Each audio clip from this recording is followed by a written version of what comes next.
नमस्कार। संपादकीय स्पंदन प्रोग्राम में आप सभी का स्वागत है। अमेरिका और ईरान दोनों को समझौते की ज़रूरत थी। दैनिक भास्कर। आइए हम मिलकर नारी शक्ति को सशक्त करें। नरेंद्र मोदी। एक ईवी क्रांति अब हमारे लिए बहुत ज़रूरी हो गई है। अमिताभ कांत। ईरान ने अपनी अस्मिता की लड़ाई लड़ी और फिलहाल जीती है। शांति की राह, शांति की ओर। अब संपादकीय विस्तार से।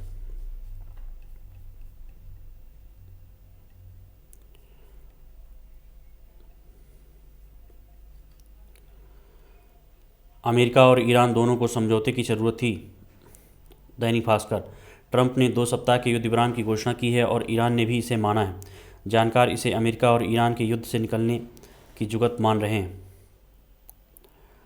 ट्रंप ने इसे युद्ध का बुनियादी लक्ष्य हासिल करना बताया है, लेकिन प्रश्न है कि क्या ईरान के तथाकथित न्यूक्लियर कार्यक्रम पर कोई रोक लगेगी, जिसकी बुनियाद पर ट्रंप ने युद्ध शुरू किया था। क्या ईरान हॉर्मुज पर भविष्य में अपना संप्रभु दावा छोड़ अंतर्राष्ट्रीय नियमों के अनुसार आवागमन बहाल करेगा। उधर ईरान की मांग है कि सभी प्रतिबंध हटाए जाएं, अमेरिकी सेना पश्चिमी एशिया क्षेत्र से हमेशा के लिए हटे। ईरान और ओमान को हॉर्मुज से गुजरने वाले हर जहाज़ से $20 लाख शुल्क लेने का अधिकार हो। इजरायल, ईरान या उसके मित्र देशों लेबनान पर हमले रोके। इसके ठीक उलट अमेरिका के 15 बिंदु के शर्तनामे में पहली 3 शर्तें परमाणु कार्यक्रम, यूरेनियम संवर्धन रोकना और कभी भी परमाणु हथियार न बनाने का शपथ पत्र देना, और इसकी 5वीं शर्त है हॉर्मुज को पूर्ववत खोलना। यानी दोनों के बीच शायद ही कोई सहमति है, लेकिन यह सच है कि 2 दिन पहले ईरान के दक्षिण पार्श्व के तेल संयंत्र पर हमले ने ईरान को आर्थिक रूप से तबाह कर दिया। ईरान का 80% तेल यहीं से निर्यात होता था। उसकी आधी कमाई भी यहीं से होती थी। ऐसे में इस समझौते की ज़रूरत ईरान को भी थी, क्योंकि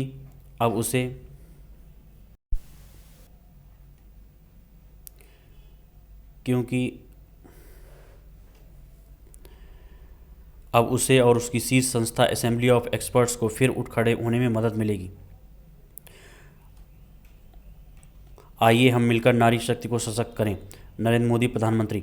21वीं सदी की विकास यात्रा में हमारा भारत एक महत्वपूर्ण और ऐतिहासिक क्षण की ओर आगे बढ़ रहा है। आने वाले दिनों में हम अपने लोकतंत्र को और मजबूत करने वाली एक बड़ी पहल के साक्षी बनने वाले हैं। यह ऐसा अवसर है जब समानता, समावेश और जनभागीदारी के प्रति हमारी राष्ट्रीय प्रतिबद्धता एक नए रूप में सामने आएगी। हमारे देश की संसद को एक महत्वपूर्ण दायित्व निभाना है। उसे ऐसा कदम आगे बढ़ाना है जो हमारे लोकतंत्र को अधिक व्यापक और अधिक जनप्रतिनिधिक बनाए। संसद का यह निर्णय महिलाओं की राजनीतिक भागीदारी को नई शक्ति देगा। यह क्षण इसलिए भी विशेष है क्योंकि यह ऐसे समय में आ रहा है जब देश का वातावरण उत्सव, नवीनता और सकारात्मकता से भरा हुआ है। आने वाले दिनों में भारत के अलग अलग हिस्सों में अनेक पर्व मनाए जाएंगे। असम के लोग रोंगाली बिहू मनाने वाले हैं और ओडिशा में विशुवा पणा संक्रांति का उत्सव मनाया जाएगा। पश्चिम बंगाल में पोइला बैसाख के साथ बंगाली नववर्ष की शुरुआत होगी। केरलम में विशु पूरे उत्साह के साथ मनाया जाएगा। तमिलनाडु के लोग उत्साह से पंथाड़ू की प्रतीक्षा कर रहे हैं, तो पंजाब और उत्तर भारत के अन्य हिस्सों में लोगों को बैसाखी के पर्व का इंतजार है। हमारे ये पावन पर्व हर किसी में नई आशा का संचार करने वाले हैं। भारत के साथ साथ दुनिया भर में इन त्योहारों को मनाने वाले सभी लोगों को मैं हृदय से शुभकामनाएं देता हूं। इसी दौरान 11 अप्रैल से महात्मा फुले की 20वीं जयंती के समारोह भी शुरू होंगे। 14 अप्रैल को हम भारतवासी डॉक्टर बाबा साहेब अम्बेडकर की जयंती मनाएंगे। ये दोनों तिथियां हमें सामाजिक न्याय और मानवीय गरिमा के उन मूल्यों को भी याद दिलाती हैं जिन्होंने आधुनिक होते भारत की दिशा तय की है। इन्हीं प्रेरणादायी अवसरों के बीच 16 अप्रैल को संसद की ऐतिहासिक बैठक होगी। महिला आरक्षण को लागू करने से जुड़े महत्वपूर्ण विधेयक पर चर्चा के बाद उसे पारित करने के लिए विशेष सत्र बुलाया गया है। इसे सिर्फ एक विधायी प्रक्रिया कहना इसके महत्व को कम करके आंकना होगा। यह भारतवर्ष के करोड़ों महिलाओं की आकांक्षाओं का प्रतिबिंब है। हमारी नारी शक्ति देश की लगभग आधी आबादी का प्रतिनिधित्व करती है। उन्होंने राष्ट्र निर्माण में अमूल्य योगदान दिया है। आज देश के हर सेक्टर में नारी शक्ति मिसाल बन रही है। साइंस एंड टेक्नोलॉजी से लेकर एंटरप्रेन्योरशिप तक, खेल से लेकर सशक्त बलों तक, संगीत से लेकर कला के क्षेत्र में महिलाएं अपनी सशक्त पहचान बना रही हैं। कोई भी समाज तभी प्रगति करता है जब माताओं बहनों को आगे बढ़ने के ज़्यादा से ज़्यादा मौके मिलते हैं। इसी सोच के साथ बीते 11 वर्षों में महिला सशक्तिकरण के लिए एक अनुकूल माहौल तैयार करने पर जोर दिया गया है। इसके लिए निरंतर प्रयास किए गए हैं। शिक्षा तक बढ़ती पहुँच, बेहतर स्वास्थ्य सेवाएँ, वित्तीय समावेशन में बढ़ोतरी और बुनियादी सुविधाओं तक बेहतर पहुँच ने महिलाओं की भागीदारी को मजबूती दी है। लेकिन इन सारे प्रयासों के बावजूद राजनीति और विधायी संस्थाओं में महिलाओं का प्रतिनिधित्व समाज में उनकी भूमिका के अनुरूप नहीं रहा है। इस कमी को अब दूर किया जाना चाहिए, क्योंकि जब महिलाएं प्रशासन चलाने और प्रशासनिक निर्णयों में हिस्सा लेती हैं तो उनका अनुभव और विज़न बहुत काम आता है। इससे चर्चा तो समग्र होती ही है, क्वालिटी ऑफ गवर्नेंस में सुधार भी होता है। महिलाओं की भागीदारी बढ़ाना केवल प्रतिनिधित्व का विषय नहीं है, ये हमारे लोकतंत्र को अधिक संवेदनशील, अधिक संतुलित और अधिक उत्तरदायी बनाने का प्रयास है। पिछले कई दशकों में लोकतांत्रिक संस्थाओं में महिलाओं को उनका उचित स्थान दिलाने के लिए बार बार प्रयास हुए हैं। समितियां गठित की गई हैं, विधेयकों के मसौदे प्रस्तुत किए गए हैं, लेकिन वे कभी पारित नहीं हो सके। फिर भी इस बात पर व्यापक सहमति रही है कि विधायी निकायों में महिलाओं का प्रतिनिधित्व बढ़ना चाहिए। सितंबर 2023 में संसद ने सर्वसम्मत से नारी शक्ति बंधन अधिनियम पारित किया था। यह मेरे जीवन के सबसे विशेष अवसरों में से एक रहा है। अब ज़रूरत है कि 2029 के लोकसभा चुनाव और आने वाले समय में राज्यों के विधानसभा चुनाव महिला आरक्षण के प्रावधानों के साथ कराए जाएं। महिलाओं के लिए आरक्षण सुनिश्चित करने का ये अवसर संविधान की मूल भावना के साथ गहराई से जुड़ा है। हमारे संविधान निर्माताओं ने एक ऐसे समाज की कल्पना की थी जहां समानता न केवल संविधान में निहित हो बल्कि उसे व्यवहार में भी लाया जाए। विधायी संस्थाओं में महिलाओं की भागीदारी को सुनिश्चित करना उस परिकल्पना को साकार करने की दिशा में एक अहम कदम है। अब इस निर्णय को और टाला नहीं जा सकता। आज भारत पूरे आत्मविश्वास और दृढ़ संकल्प के साथ आगे बढ़ रहा है। इसलिए यह ज़रूरी है कि हमारी संस्थाएं सभी नागरिकों, विशेष रूप से हमारी आधी आबादी का प्रतिनिधित्व करने वाली महिलाओं की अपेक्षाओं का सम्मान करें। मैं सभी दलों के सांसदों से हमारी नारी शक्ति के लिए एक महत्वपूर्ण कदम का समर्थन करने का आग्रह करता हूं। यह हमारा दायित्व है। यह किसी एक सरकार, दल या व्यक्ति का विषय नहीं है, ये पूरे राष्ट्र का विषय है। हमें मिलकर इस कदम के महत्व को समझना है और साकार करना है। यही हमारी नारी शक्ति के प्रति हमारा दायित्व भी है। इसलिए महिला बाल आरक्षण बिल को पारित करने के लिए सहमति जरूरी है। एक ईवी क्रांति अब हमारे लिए बहुत ज़रूरी हो गई है। अमिताभ कांत, नीति आयोग के पूर्व सीईओ और भारत के पूर्व G20 शेरपा। युद्ध तो फिलहाल 2 हफ्तों के लिए थम गया है, लेकिन ये भारत के ऊर्जा परिदृश्य के लिए एक चेतावनी जरूर दे गया है। हम अपने कच्चे तेल की ज़रूरतों का 87% से अधिक आयात करते हैं और इसके 5वें हिस्से से ज़्यादा हिस्सा ऐसे क्षेत्र से गुजरता है जो युद्ध काल में बेहद अस्थिर रहा है। ऐसे में पेट्रोलियम के सवाल को रणनीतिक जोखिम के तौर पर देखना और परिवहन के इलेक्ट्रिफिकेशन के जरिए आत्मनिर्भरता की ओर बढ़ना चाहिए। भारत दुनिया का तीसरा सबसे बड़ा ऑटोमोबाइल बाज़ार है। यह बाज़ार हमारी GDP में भी करीब 7% का योगदान और लाखों रोजगार देता है। लेकिन आज यह सेक्टर अहम मोड़ पर है। वैश्विक तकनीकी बदलाव ऑटो इंडस्ट्री को इंटरनल कंबंशन इंजन ICC तकनीक से हटाकर तेज़ी से इलेक्ट्रिफिकेशन की ओर ले जा रहे हैं। बदलाव उम्मीद से कहीं तेज़ हो रहा है। ऐसे में हमें ये 5 कदम उठाने की ज़रूरत है। नंबर 1, ICC वाहन को चरणबद्ध रूप से समाप्त करने का लक्ष्य तय करना चाहिए। इसमें 2030 तक नई बिक्री में 100% इलेक्ट्रिफिकेशन हासिल किया जा सकता है। UK और EU 2035 का लक्ष्य तय कर चुके हैं। इंडोनेशिया, थाईलैंड, ताइवान भी इन्हें हटाने की समय सीमा तय कर चुके हैं। हम धीमा रवैया नहीं अपना सकते। ICE हटाने की स्पष्ट समय सीमा उद्योग को भरोसा देगी। विनिर्माण और सप्लाई चेन में निवेश बढ़ेगा। इससे EV बाजार पनपेगा। नंबर 2, चीन में नई कार बिक्री में EV की हिस्सेदारी 50%, यूरोप में 20% से अधिक और अमेरिका में 10% से अधिक है, लेकिन भारत में 4% ही है। ऐसे में इस क्षेत्र को छोटे छोटे नहीं, व्यापक संरचनात्मक बदलाव चाहिए। कॉरपोरेट एवरेज फ्यूल इफ़िशियंसी मानकों के तौर पर नीति उपकरण पहले से मौजूद हैं। ऊर्जा दक्षता ब्यूरो ने अगले चरण का मसौदा तो जारी कर दिया, लेकिन मानक अभी तय नहीं हुए। यह देरी अनिश्चितता पैदा करती है। स्पष्ट सालाना EV लक्ष्य तय होने चाहिए और ऐसे प्रावधान हटने चाहिए जो वास्तविक प्रगति को कमज़ोर करते हैं। नीति आयोग की राष्ट्रीय महत्वाकांक्षा के अनुरूप 2030 तक 30% इलेक्ट्रिक कार बिक्री का लक्ष्य तय हो। भारी वाहनों का इलेक्ट्रिफिकेशन अब महज आकांक्षा नहीं रहा, यह संभव भी है और ज़रूरी भी। प्रधानमंत्री ने संसद में 15,000 इलेक्ट्रिक बसों की तैनाती और परिवहन में वैकल्पिक ऊर्जा के विस्तार के बारे में बताया।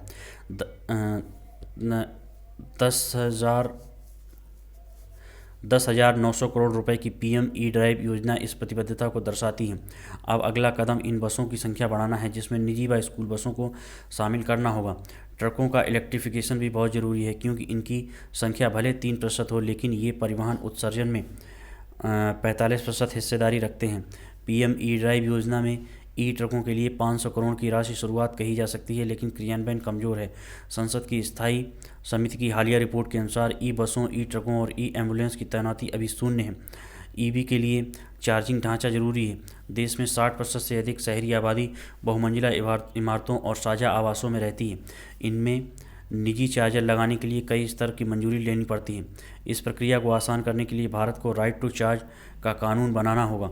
मनमानी मंजूरियों के झंझटों से फंसने के बजाय हर उस व्यक्ति को बुनियादी सुरक्षा मानकों के तहत चार्जर लगाने की अनुमति मिलनी चाहिए जिसके पास निर्धारित पार्किंग है। हालांकि इकोसिस्टम को तेल से इलेक्ट्रिक की ओर ले जाने का मतलब यह नहीं कि हम पश्चिमी एशिया जैसी निर्भरता अब चीन पर बना लें। वैश्विक बैटरी उत्पादन में 80% की भागीदारी के साथ चीन का इस बाजार में दबदबा है। ऐसे में हमें खनिज सोर्सिंग, शोधन, सेल निर्माण, पैक, असेंबली और रिसाइकलिंग तक समूची बैटरी वैल्यू चेन में क्षमता बढ़ानी होगी। ईवी बदलावों के लिए स्पष्टता और क्रियान्वयन चाहिए। आज किया गया फैसला आने वाले दशकों के लिए सप्लाई चेन, पूंजी प्रवाह व तकनीकी नेतृत्व की दिशा तय करेगा। ये 5 सूत्री योजना हमारी तात्कालिक ज़रूरत है।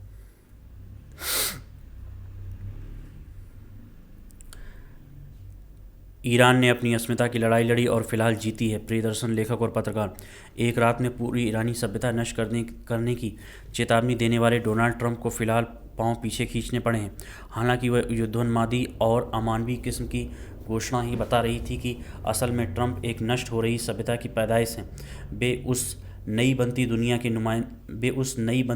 नुमाइंदे हैं जिसमें नफरत, गाली गलौज, संदेह और उत्पीड़न लगातार स्वीकृत मूल्य बनते जा रहे हैं। ईरान की या दुनिया की तमाम सभ्यताएं ट्रंप के घातक हमलों से नहीं, उन जैसे नेताओं के चुनाव से ही नष्ट होती हैं। इसी से एक डरावना सवाल सिर उठाता है, क्या सत्ता का मूल चरित्र वही होता है जो ट्रंप के हिंसक और अहंकारी वक्तव्यों के सामने आया है। ईरान की सभ्यता को नष्ट कर देने की बात कहने से पहले उन्होंने भद्दी गालियां देते हुए उसे डराने की भी कोशिश की थी।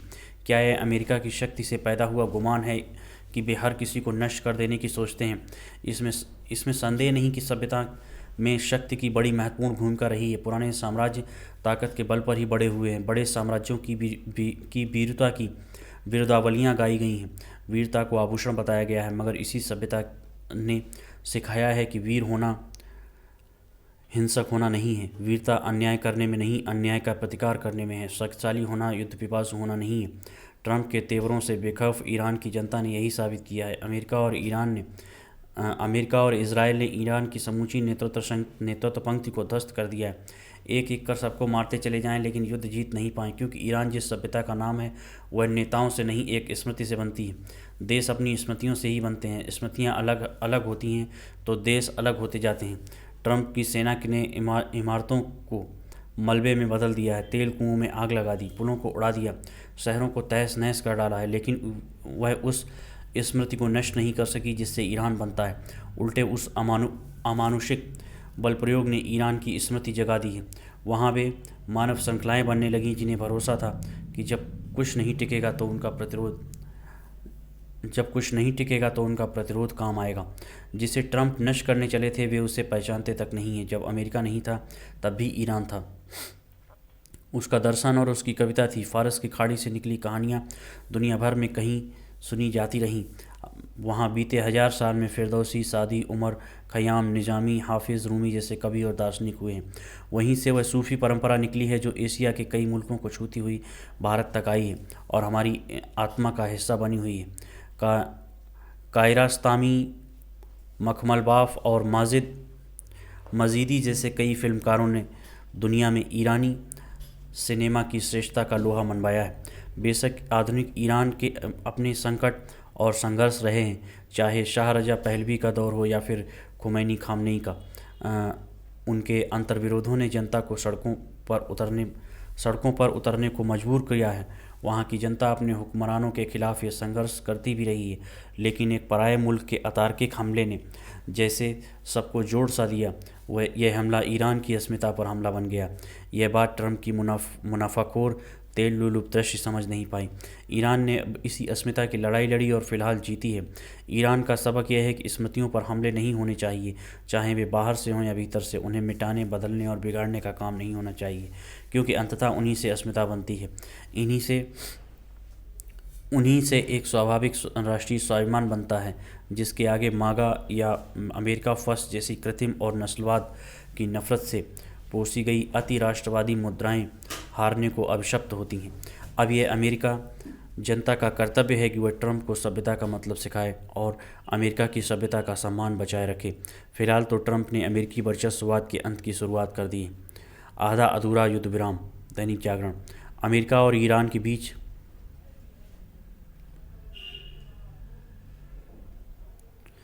युद्ध विराम पश्चिम एशिया के साथ साथ विश्व के लिए राहत की बात तो है, पर बहुत आश्वस्तकारी नहीं। इसलिए नहीं क्योंकि युद्ध विराम केवल 2 सप्ताह के लिए हुआ है और वह विरोधाभासी दावों के साथ इतना अविश्वास भर दिख रहा है कि किसी भी क्षण टूट सकता है। इस नाजुक युद्ध विराम पर सहमति बन जाने की बात सार्वजनिक होने के तत्काल बाद परस्पर हमले बंद नहीं हुए। इस युद्ध विराम का भविष्य बहुत कुछ दोनों पक्षों के बीच होने वाली बातचीत के किसी ठोस नतीजे पर पहुंचने और एक दूसरे के प्रति भरोसा पैदा होने पर ही निर्भर करेगा। इसके आसार कम ही हैं, क्योंकि एक तो इस युद्ध विराम को लेकर अमेरिका और ईरान के दावे एक दूसरे से मेल नहीं खाते, और दूसरे जहां ईरानी नेता कह रहे हैं कि संघर्ष विराम की शर्तों में लेबनान पर इजराइल के हमले रुकना भी है, वहीं इजरायली नेता इससे साफ इनकार कर रहे हैं। स्पष्ट है कि युद्ध विराम की घोषणा के बावजूद ऊर्जा संकट से त्रस्त अंतर्राष्ट्रीय समुदाय आशंकित होकर ही चैन की सांस ले सकता है। हो सकता है ईरानी सत्ता पर काबिज कट्टरपंथी धड़ा ट्रंप की ईरानी सभ्यता नष्ट कर देने वाली खतरनाक धमकियों के बाद नरम पड़ा हो, लेकिन वह अपनी जिन मनचाही 10 शर्तों पर युद्ध विराम होने का दावा कर रहा है और जिन्हें अमेरिकी राष्ट्रपति विचार योग्य पा रहे हैं, वे तो यही संदेश दे रही हैं कि ईरान के समक्ष अमेरिका को झुकना पड़ा। यह संदेश ट्रंप की फजीहत कराने और उनके अंतर्राष्ट्रीय कद को छोटा करने वाला है। यदि हॉर्मुज समुद्री मार्ग खुलने के बाद भी उस पर ईरान का दबदबा कायम रहेगा और ईरानी सत्ता हिजबुल्लाह, हमास जैसे अतिवादी संगठनों को सहयोग और सैन्य संसाधन देती रहेगी, तो फिर इससे न तो अमेरिका के हितों की पूर्ति होगी और न इजराइल के और न ही खाड़ी देशों के। इसकी भी अनदेखी न की जाए कि ईरान यूरेनियम संवर्धन कार्यक्रम जारी रखने की बात कर रहा है। यदि वास्तव में ऐसा है तो इसका मतलब है कि अमेरिका और ईरान वहीं आकर खड़े हो गए हैं जहां करीब 40 दिन के विनाशकारी घमासान के पहले थे। यदि अमेरिका को ईरान से वार्ता के माध्यम से ही मसले सुलझाने थे, तो फिर उसने फरवरी में जारी बातचीत के बीच इजराइल से मिलकर उस पर चढ़ाई क्यों कर दी और इससे उसे क्या हासिल हुआ। अमेरिका ईरान के बीच युद्ध विराम में पाकिस्तान की भूमिका ध्यान खींचने वाली है। लगता है अमेरिका ने पाकिस्तान को संदेश वाहक की भूमिका सौंपना बेहतर समझा। इसके पीछे अमेरिका का चाहे जो स्वार्थ हो, युद्ध विराम पर पर्दे के पीछे चीन की सक्रियता के समाचार अंतर्राष्ट्रीय कूटनीति में अमेरिकी प्रभुत्व को कमज़ोर सिद्ध करने वाले ही। पश्चिम एशिया बिना समाधान वाली शांति। आनंद कुमार, लेखक, मनोहर पर्रिकर रक्षा अध्ययन एवं विश्लेषण संस्थान में फेलो है। अमेरिका और ईरान के बीच घोषित हुआ नाजुक युद्ध विराम किसी संघर्ष का अंत नहीं, बल्कि पश्चिम एशिया की राजनीति के एक और जटिल एवं अनिश्चित चरण की शुरुआत है। जो घटनाक्रम सामने आया है वह किसी स्पष्ट सैन्य विजय का परिणाम नहीं, बल्कि राजनीतिक दबावों, रणनीतिक भूलों और बदलते वैश्विक समीकरणों का मिश्रण है। हालांकि युद्ध विराम से ऊर्जा आपूर्ति और वैश्विक अर्थव्यवस्था को लेकर कुछ तात्कालिक राहत मिली हो, किंतु इसके गहरे निहितार्थ एक ऐसी स्थिति का संकेत करते हैं जहां भारी सैन्य दबाव के बावजूद ईरान अपेक्षाकृत मजबूत स्थिति में उभरता दिखा। इस संघर्ष की जड़ें ईरान के परमाणु कार्यक्रम और उसके क्षेत्रीय प्रभाव को लेकर लंबे समय से चली आ रही चिंताओं में निहित हैं। इजरायल इसे अपने अस्तित्व के लिए खतरा मानता रहा है और उसने उसकी परमाणु क्षमता को कमज़ोर करने के उद्देश्य से सैन्य कार्रवाई को उचित ठहराया। अमेरिका इस रणनीति के साथ हमेशा खड़ा दिखाई दिया, खासतौर से ट्रंप के दौर में और मजबूती से। इसके पीछे एक व्यापक लक्ष्य ईरान की इस्लामिक व्यवस्था को कमज़ोर करना या उसे बदलना भी था। यह मान लिया गया था कि बाहरी सैन्य दबाव ईरान के भीतर असंतोष भड़का देगा और जनता सरकार के खिलाफ उठ खड़ी होगी। इस धारणा के उलट हमलों ने ईरानी समाज में एक तरह की एकजुटता पैदा कर दी है और लोग सरकार के पीछे लामबंद हो गए हैं। युद्ध में अपेक्षाओं की पूर्ति न होने के कारण अमेरिका को अपनी रणनीति पर पुनर्विचार के लिए विवश होना पड़ा। ईरान की परमाणु क्षमता नष्ट नहीं हुई, उसकी राजनीतिक व्यवस्था बरकरार रही और उसकी सैन्य शक्ति को निर्णायक रूप से कमज़ोर नहीं किया जा सका। जैसे जैसे संघर्ष लंबा खिंचता गया, वैसे वैसे अमेरिका के लिए उसकी लागत बढ़ती गई, वह भी सिर्फ आर्थिक नहीं बल्कि राजनीतिक भी। अमेरिका में होने वाले मध्यावधि चुनाव ने स्थिति को और संवेदनशील बना दिया है। ट्रंप प्रशासन के लिए यह जरूरी हो गया था कि वह एक ऐसे युद्ध से बाहर निकले जो घरेलू स्तर पर लोकप्रिय नहीं था। ट्रंप के समर्थक वर्ग में भी इस युद्ध को लेकर असहजता दिखाई देने लगी थी। इसके अलावा ईरान के नागरिक ढांचे पर हमले की धमकियों ने अंतर्राष्ट्रीय स्तर पर युद्ध अपराधों को लेकर बहस को जन्म दिया, जिससे अमेरिका की नैतिक स्थिति भी कमज़ोर हुई। मौजूदा माहौल में युद्ध विराम किसी कूटनीतिक सफलता से ज़्यादा एक रणनीतिक मजबूरी जैसा प्रतीत होता है। इस प्रक्रिया में पाकिस्तान और चीन की भूमिका का सामने आना भी वैश्विक राजनीति के शक्ति संतुलन में बदलाव को दर्शाता है। पाकिस्तान का मध्यस्थ के रूप में उभरना ध्यान देने योग्य है। वहीं चीन की भूमिका यह दिखाती है कि यह अब सिर्फ आर्थिक शक्ति नहीं बल्कि कूटनीतिक रूप से भी प्रभावशाली है। हॉर्मुज़ जलमार्ग इस घटनाक्रम का एक अहम पहलू बनकर उभरा है। दुनिया के लगभग 20% ऊर्जा संसाधनों की ढुलाई इसी मार्ग के जरिए होती है। युद्ध विराम के बाद भी यदि ईरान इस मार्ग पर प्रभावी नियंत्रण बनाए रखता है तो यह वैश्विक शक्ति संतुलन में एक बड़ा बदलाव होगा। भले ही यह नियंत्रण औपचारिक रूप से घोषित न हो, पर यदि जहाज़ों की आवाजाही ईरान की निगरानी और शर्तों के तहत होती है तो इससे उसकी रणनीतिक स्थिति मजबूत होगी। संभव है ईरान हॉर्मुज़ से गुजरने वाले जहाज़ों पर शुल्क लगाए। इसका सीधा असर वैश्विक तेल व्यापार पर पड़ेगा। तेल की कीमतों में वृद्धि, परिवहन लागत में इजाफा और बीमा प्रीमियम में बढ़ोतरी हो सकती हैं, जो वैश्विक अर्थव्यवस्था को प्रभावित करेगी। भारत जैसे देश के लिए इसके गहरे निहितार्थ होंगे, जो अपनी आवश्यकता का अधिकांश तेल और गैस आयात करता है। भारत को अपनी कूटनीतिक रणनीति बेहद संतुलित रखनी होगी, क्योंकि उसके संबंध ईरान, इजरायल और अमेरिका तीनों साथ महत्वपूर्ण हैं। इस संघर्ष विराम के साथ ही भारत में इसे लेकर राजनीतिक बहस भी तेज हो गई। कुछ विपक्षी नेताओं का कहना है कि इस पूरे घटनाक्रम में पाकिस्तान ने कूटनीतिक बढ़त हासिल की है, क्योंकि यह तर्क आंशिक रूप से राजनीतिक है। पर आज के दौर में जहां मध्यम शक्तियां भी क्षेत्रीय राजनीति को प्रभावित कर रही हैं, वहां यह भारत के लिए यह जरूरी हो जाता है कि वह अपनी कूटनीतिक उपस्थिति को और मजबूत करे। यह युद्ध विराम हमें यह सिखाता है कि केवल सैन्य शक्ति के बल पर जटिल भू राजनीतिक समस्याओं का समाधान संभव नहीं। जहां अमेरिका और इजराइल जैसे शक्तिशाली देश पूरी ताकत लगाने के बावजूद अपने सभी उद्देश्यों को हासिल नहीं कर सके, वहीं ईरान ने अपनी स्थिति को न केवल बनाए रखा बल्कि उसे मजबूत भी किया। आने वाले दिन तय करेंगे कि यह युद्ध विराम स्थायी शांति की ओर बढ़ता है या फिर एक और बड़े संघर्ष की भूमिका तैयार करता है। फिलहाल भले ही शांति हो गई हो, पर तनाव अभी भी है। वैश्विक व्यापार की जीवन रेखा के रूप में उभरा हॉर्मुज़ अब एक ऐसे क्षेत्र में बदल चुका है जहां शक्ति संतुलन और रणनीतिक प्रतिस्पर्धा साफ दिखाई देती है। देखना होगा कि यह अस्थायी शांति स्थायी समाधान का रास्ता बनती है या एक और टकराव का कारण। शांति की राह जनसत्ता। अमेरिका, इजरायल और ईरान के बीच शांति की राह खुलने से एक नई उम्मीद जगी है। 1 माह से अधिक समय तक पलटवार के बाद आखिरकार दो पक्ष 2 सप्ताह के लिए युद्ध विराम पर सहमत हो गए हैं। ऐसे संकेत दिए जा रहे हैं कि शुक्रवार से पाकिस्तान के इस्लामाबाद में दोनों पक्षों के बीच समझौते को लेकर वार्ता शुरू हो सकती। इस फैसले से दुनिया के उन देशों को भी फिलहाल राहत महसूस हो रही है जिनका इस युद्ध से सीधे तौर पर कोई संबंध नहीं है, लेकिन हॉर्मुज़ जलमार्ग बाधित होने से उनके यहाँ तेल और गैस का संकट पैदा हो गया। युद्ध विराम के ऐलान का तात्कालिक असर यह हुआ कि अंतर्राष्ट्रीय बाजार में कच्चे तेल के बढ़े दामों में 18% की गिरावट दर्ज की गई। इससे निश्चित तौर पर तेल और गैस की कीमतों को नियंत्रित करने में मदद मिलेगी, लेकिन सवाल है कि क्या युद्ध विराम स्थायी शांति में तब्दील हो पाएगा। यह प्रश्न इसलिए अहम है क्योंकि खबरों के मुताबिक ईरान ने अपने प्रस्ताव में जो शर्तें रखी हैं उन पर आम सहमति कायम करना आसान नहीं होगा। गौरतलब है कि अमेरिका और इजरायल की ओर से 28 फरवरी को ईरान पर हमले के साथ ही युद्ध का बिगुल बज गया था। इसका असर सिर्फ युद्ध में शामिल पक्षों तक ही सीमित नहीं रहा। खाड़ी देशों को जहां ईरान के मिसाइल हमलों का सामना करना पड़ा, वहीं भारत समेत कई अन्य देशों में तेल एवं गैस का संकट खड़ा हो गया। ईरान ने रणनीतिक के तहत हॉर्मुज़ जलमार्ग को अवरुद्ध कर दिया, जिससे वैश्विक आपूर्ति श्रृंखला प्रभावित हुई। इस कारण अंतर्राष्ट्रीय बाजार में कच्चे तेल के दामों में उछाल से कई देशों में पेट्रोल, डीजल, एलपीजी और विमान ईंधन में कीमतें बढ़ गईं। अब 2 सप्ताह की युद्ध विराम की घोषणा से कुछ राहत जरूर मिलेगी, लेकिन उसके बाद भी हालात सामान्य रह पाएंगे या नहीं, इस संबंध में अभी अनिश्चितता बरकरार है। ऐसा इसलिए क्योंकि दोनों पक्षों की ओर से बातचीत की शर्तों को लेकर अभी कोई स्पष्ट जानकारी सार्वजनिक नहीं की गई। यह समझौता वार्ता में किस स्तर के प्रतिनिधि शामिल होंगे, इसका खुलासा भी अभी नहीं किया गया है। यह बात भी महत्वपूर्ण है कि इससे पहले अमेरिका की ओर से दिए गए समझौता प्रस्ताव को ईरान ने सिरे से खारिज कर दिया था।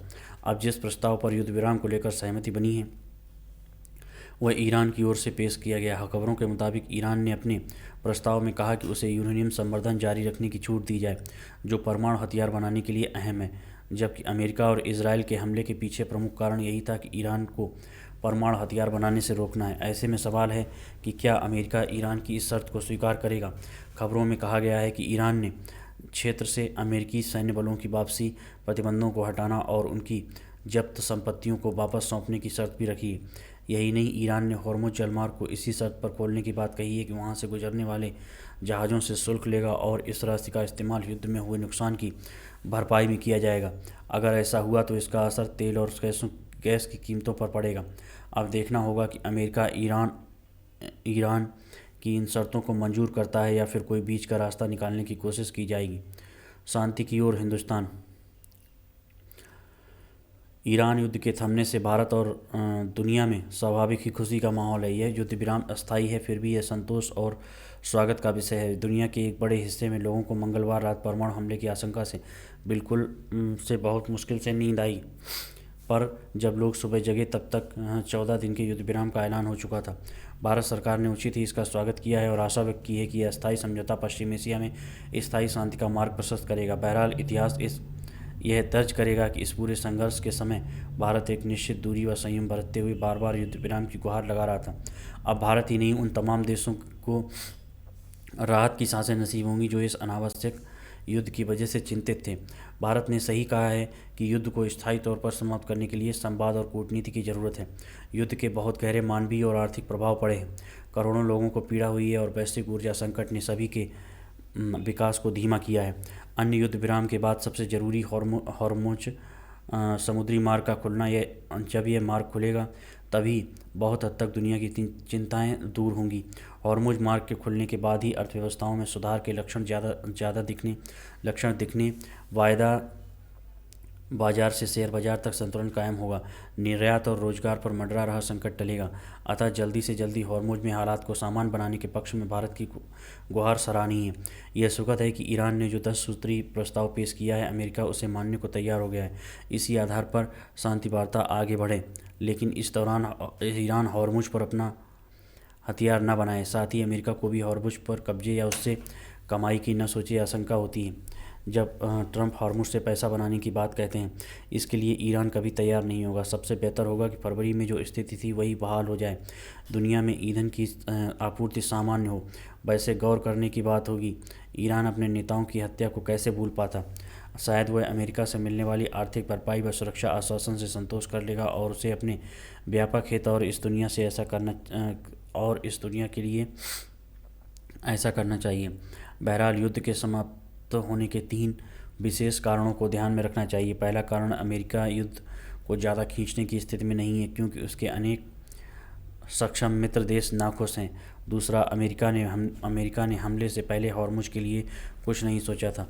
तीसरा, ईरान की ओर से मुंहतोड़ जवाब और असंख्य रानियों का अपने देश व संसाधन की रक्षा के लिए खड़े हो जाना। दुनिया ने देखा, ईरान के महत्वपूर्ण ठिकानों की रक्षा के लिए स्वयं आम ईरानी भी ढाल भरकर खड़े हो गए। यह एक तरह से अमेरिका को खुला संदेश था कि ईरानी लोग पाषाण युग में नहीं जाएंगे। अब ईरान की राह ऐसी होनी चाहिए कि ईरानियों में परस्पर ज़्यादा उदारता हो। कट्टर समाज की तुलना में उदार समाज ज़्यादा टिकाऊ होते हैं। अब अरब दुनिया के कुछ अपेक्षाकृत उदार देशों जैसे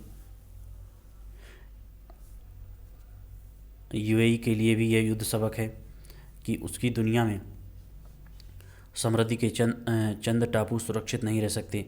उसकी पुख्ता सुरक्षा के लिए संज्ञान और समावेश का सागर चाहिए। इस ज़रूरत को तेल से समृद्ध अरब और मुस्लिम देश समझ रहे हैं। धन्यवाद।